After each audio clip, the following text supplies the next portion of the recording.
Hello dear students, welcome back in the third part of second chapter geography. Today we are going to learn about a very important resource, and that is water.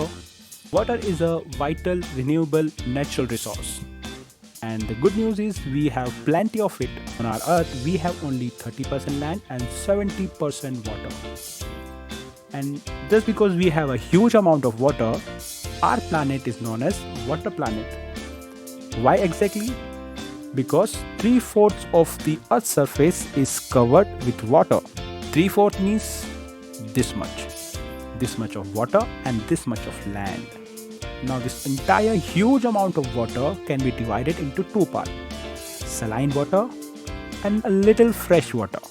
चलिए ऐसे समझते हैं। हमारी अर्थ पे इतना सारा means almost 97% oceanic water है, यानी सलाइन वाटर है, और इतना सा मीन्स ऑलमोस्ट 3% फ्रेश वाटर है। चलिए वन बाय वन समझते हैं। सबसे पहले ocean water. So a bigger amount of our earth is covered by ocean and that water is saline. Means हमारे पास खूब सारा ओशन वाटर तो है, लेकिन हम उसे यूज़ नहीं कर सकते क्योंकि वो सलाइन है, खारा है, and that is not fit for human consumption.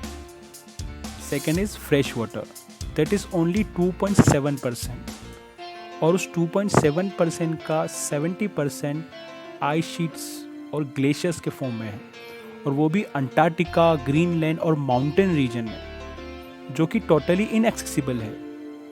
इसका मतलब हम वहाँ जा नहीं सकते और वहाँ से पानी ला नहीं सकते। Now let's talk about the 1% water that is fit for human consumption and available also. वो 3 तरह से है। ग्राउंड वाटर, जो कि आप हैंडपम्प से या बोरवेल से निकाल सकते हैं। सरफेस वाटर, जो कि रिवर्स में और लेक्स में अवेलेबल है। और एटमॉस्फेरिक वाटर, जो कि in the form of vapour available है हमारे एटमॉस्फेयर में। अच्छा, अर्थ पे वाटर साइकिल से वाटर इवोपरेट होके सरफेस से एटमॉस्फेयर में और एटमॉस्फेयर से फिर सरफेस पे या ओशन में ट्रांसफ़र होता रहता है। लेकिन जो उसका टोटल अमाउंट ऑफ वॉल्यूम है, या जो उसका टोटल वॉल्यूम है, वो हमेशा कांस्टेंट ही रहता है। Means water can neither be added nor be subtracted from the earth. तो जो टोटल वॉल्यूम है वाटर का, उसको ना तो हम कम कर सकते हैं और ना ही बढ़ा सकते हैं, वो हमेशा कांस्टेंट ही रहेगा। नेक्स्ट टॉपिक है यूज़ ऑफ वाटर। अगर मैं आपसे पूछूंगा तो आप मुझे कई सारे यूज़ ऑफ वाटर सजेस्ट कर देंगे।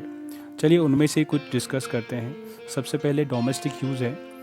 घर में हम कुकिंग के लिए, वॉशिंग के लिए, क्लीनिंग के लिए, बाथिंग के लिए वाटर यूज़ करते हैं। एग्रीकल्चर में इरिगेशन के लिए, और इंडस्ट्री में तो कई सारे यूजेस होते हैं वाटर के। रिजर्वायर और डैम्स बना के वाटर को कलेक्ट किया जाता है और फिर अलग अलग पर्पज़ में इसका यूज़ किया जाता है, लाइक इलेक्ट्रिसिटी जनरेट की जाती है ना। प्रॉब्लम ये है कि जैसे जैसे पॉपुलेशन बढ़ रही है, वैसे वैसे यूजेस ऑफ वाटर, या यूँ कहें एक्सप्लॉयटेशन ऑफ वाटर, बढ़ता जा रहा है। Next topic is problems of water availability. Earth पे वाटर इक्वली अवेलेबल नहीं है। चलिए इस मैप से समझने की कोशिश करते हैं कि वो कौन से रीजन्स हैं जहाँ पे वाटर स्कैरसिटी है। Most of Africa is facing the problem of water scarcity. Now here West Asia, South Asia, part of western USA, here Mexico, northwest Mexico, some part of South America, and an entire Australia facing the problem of water scarcity. चलिए ये countries ऐसे climatic zone में आती हैं जहाँ पे हमेशा water scarcity रहती है।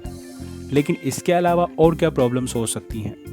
कई सारे रीजंस हैं, लाइक वेरिएशन इन सीजनल और एनुअल प्रेसिपिटेशन, यानी कि रेनफॉल एक जैसा नहीं होता, या फिर ओवर एक्सप्लॉयटेशन है, ज़्यादा यूजेस हो रहे हैं वाटर के, या फिर कंटेमिनेशन यानी कि वाटर पोल्यूशन भी एक रीज़न हो सकता है वाटर स्कैरसिटी का।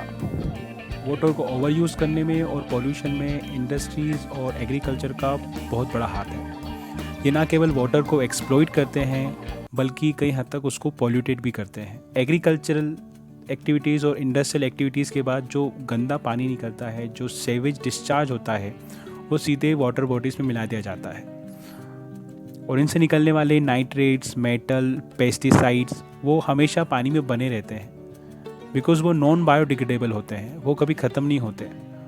और अगर वही वाटर ह्यूमन ने कंज्यूम कर लिया तो वो ह्यूमन बॉडी में चले जाते हैं। प्रॉब्लम के बाद अब बात करते हैं सॉल्यूशन की। किस तरह से वाटर को कंजर्व किया जा सकता है। तो आज के वीडियो का हमारा लास्ट टॉपिक है conservation of water resources. Point number 1 में हम बात करेंगे एग्रीकल्चर और इंडस्ट्री से निकलने वाले डिस्चार्ज की। उस गंदे पानी को किसी भी वाटर बॉडी में मिलने के पहले ही अगर क्लीन कर लिया जाए तो कुछ हद तक प्रॉब्लम सॉल्व हो सकती है। नेक्स्ट पॉइंट है अफॉरेस्टेशन। जिन एरिया में फॉरेस्ट और वेजिटेशन कवर होता है उन एरिया में न केवल सरफेस रन ऑफ स्लो होता है बल्कि अंडरग्राउंड वाटर लेवल भी रिचार्ज होता रहता है। Point number 3 is water harvesting. Rainy season में रेन का बहुत बड़ा पार्ट सरफेस से रन ऑफ हो जाता है, कहीं भी बह के चला जाता है या फिर इवोपरेट हो जाता है। उसे कंजर्व करके हार्वेस्ट किया जा सकता है। आज 2 पॉइंट एग्रीकल्चर से रिलेटेड हैं। एग्रीकल्चर में यूज़ होने वाली कैनल्स को प्रॉपरली मेंटेन किया जाना चाहिए। कई बार उनके टूटे फूटे होने से कई लीटर वाटर वेस्ट हो जाता है। The last point is sprinkler. Irrigation करने के लिए स्प्रिंकलर बहुत ही अच्छी टेक्निक है। क्रॉप में किसी भी प्लांट को जितना पानी की ज़रूरत होती है स्प्रिंकलर उतना ही पानी देता है, तो ज़्यादा पानी वेस्ट होने से या इवोपरेट होने से बच जाता है। तो ये तो थे कुछ मेथड वाटर कंजर्वेशन के। Thank you for watching.